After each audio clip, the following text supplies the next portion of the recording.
friends, and welcome back to our cozy home. I'm Gina, and today I'm going to make a pot of hot Korean chicken.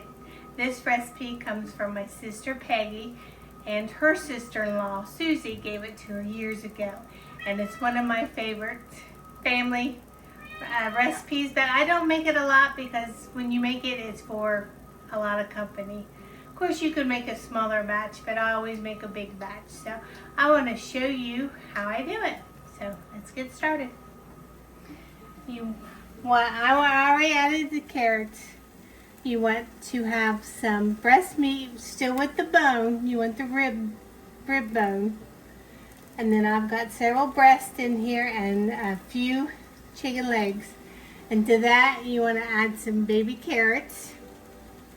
And then to this, you want to add 2 tablespoons of sugar.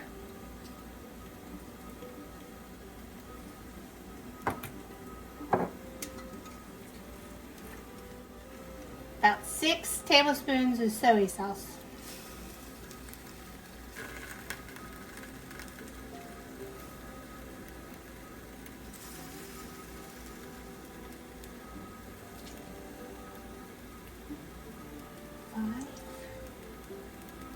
And then 6. And to that, you want to add some sesame seeds. You want a tablespoon of this.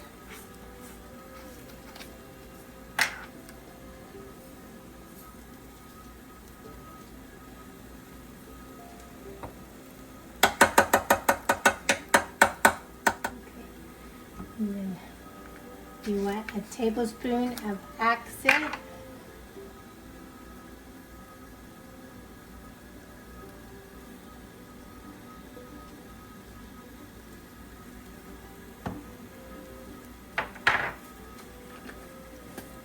Some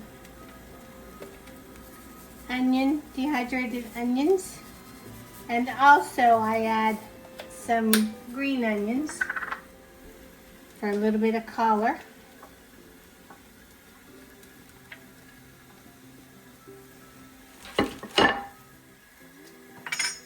And then you need about half a tablespoon of black pepper.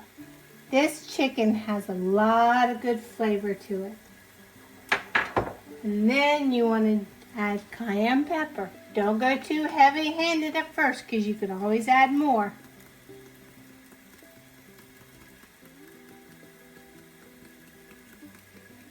And I'll let that cook for a little while. And this pan is going to be mild flavor. I have my Ninja over there for my dad, which will have a lot more heat.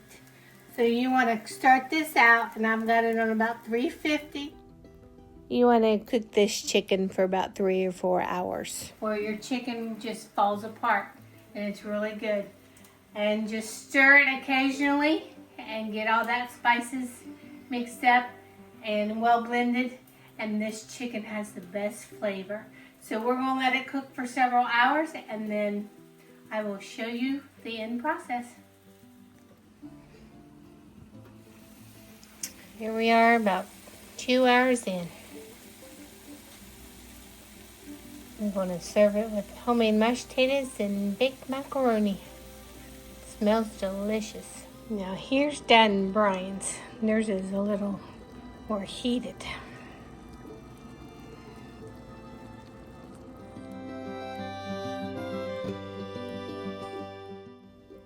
It is ready to eat, and it was delicious.